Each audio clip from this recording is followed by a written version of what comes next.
I would just spend, hopefully not too long, explaining this in a more visual sense and how we communicated this kind of change of direction with our daughter.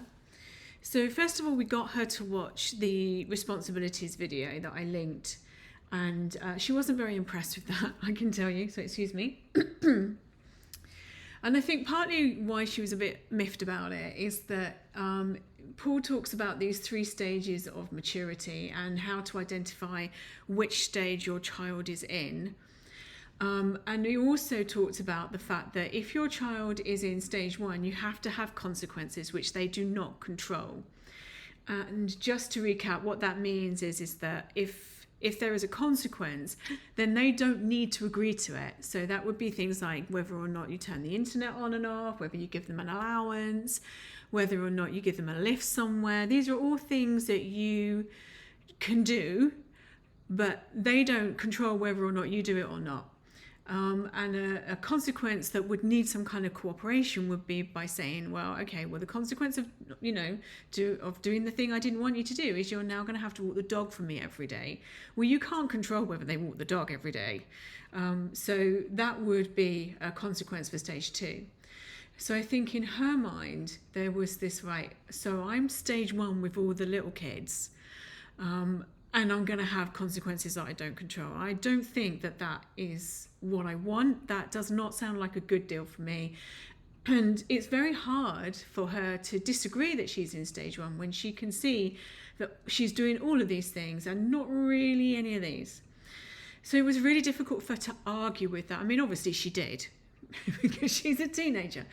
But the reality is no matter what she actually says, she can see that this actually does make sense and it's not going to end well for her.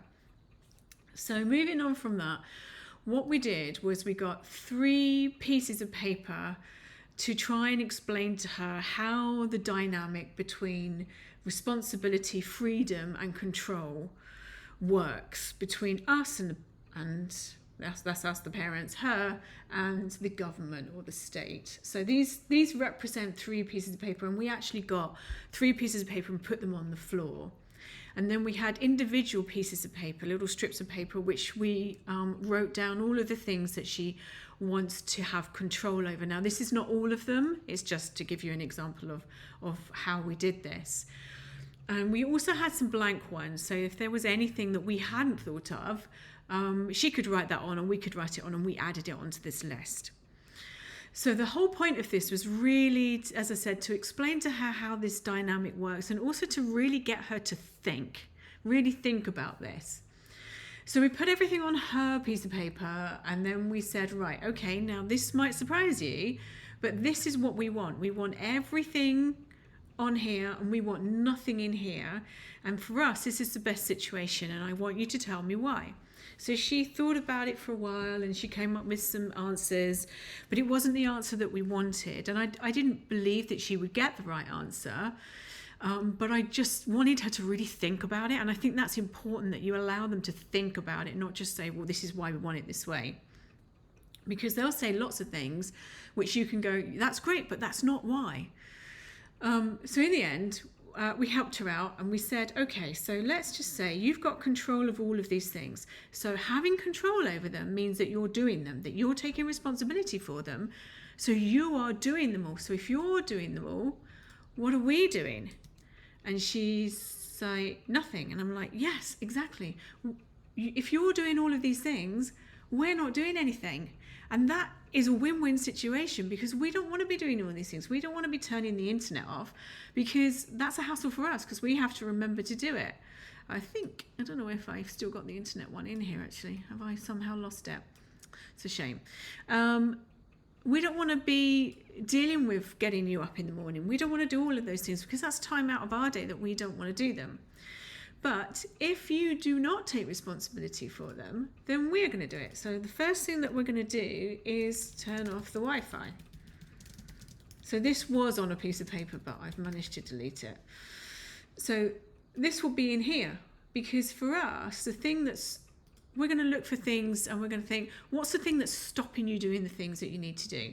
Well, one of them is you're not making good decisions about what time you should be self-regulating your access to the internet. So if you can't control when you do that, then we will take control of it. And then if that doesn't seem to change anything, then we'll look and think, well, what else would make a difference? Like, okay, well, we'll take control of this. And then eventually, all of these things, if things don't improve, they'll end up over here in our area, which of course you're really unhappy about and we're really unhappy about, because we do not want to take responsibility for all of these things.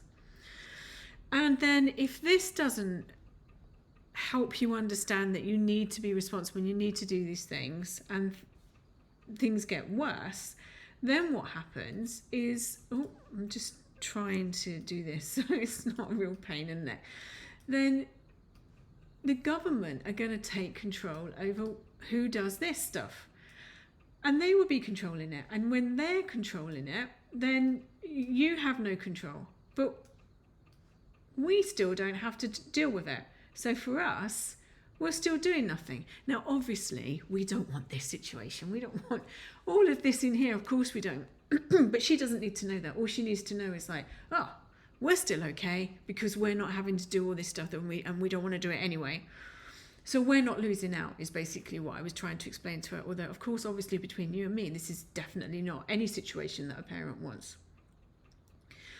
So I think that this helped her understand that it's not that we want to take control, but control means doing, and doing it correctly and doing it the right way. So, having control of the internet doesn't just mean I can just have the internet on all night. It means that having the internet on in a way that is responsible and doesn't impact the rest of or the other things that you need to be responsible for. So we explained all of that to her, that we don't want it, she can have it, but there are responsibilities that come with the control of these things. Since we've had that conversation, there has been a marked improvement in the way that she has responded. She's doing the things that she's responsible for, like 95% of the time. And when there has been a need to talk to her about the fact that we think that maybe some of these things are slipping, we have been able to say to her, we would like to negotiate with you. We would like to be in stage 2 and negotiate with you about how we're going to resolve this problem. Or we can enforce a consequence that you do not have control over. And I think it's starting to sink in, like, if I want the control, I've got to be in stage 2. And the only way to show that I'm in stage 2 is being responsible for these things and negotiating and being reasonable and helping out and doing all the things that I sometimes don't want to do. One thing I would say about consequences is, and obviously this is up to anybody, I'm not trying to shame any kind of parenting, but what we found was that when the consequence is linked, it's much more powerful. So for example, if we are turning the internet off at 11 o'clock at night because we don't want her to be up all night on the internet, the connection is that it distracts her. What we do is we turn it off at 6 if the schoolwork is not done. So the consequence is, if the schoolwork is not done by 6, then the internet goes off. So they're linked, because the consequence is removing the distraction so she can get her work done. And then it stays off for the rest of the night. She doesn't get it back on again till the next day. So it's linked, rather than if you don't do your schoolwork, then you won't be going to a sleepover on Saturday. Because to me, the big difference between those things is the first one, turning the internet off at 6, means that she now has to be more responsible for managing her time and getting the things that she needs to done by a certain time. Just telling her that she can't go to a sleepover on Saturday doesn't actually teach her anything. It just is very irritating to her, and it feels like a punishment. So if there is an opportunity to link it to something, then I would do that. And I think the other thing to kind of bear in mind is, what do you think that your child is actually capable of? Because, excuse me, if we go back to schoolwork, if I give my daughter 5 assignments to get done by 6, then I know from looking at those assignments that that's actually an impossible task. So you have to be quite careful about really thinking about, is the expectation that I'm putting on my child realistic? And if they're continuously failing to meet that expectation, then I would probably revisit that and thinking, right, there's a barrier to meeting this expectation, and trying to figure out what that is. Maybe you're giving them too much to do, or maybe they just don't know how to do it, and so it's taking them longer than it should, or maybe they're too scared to ask.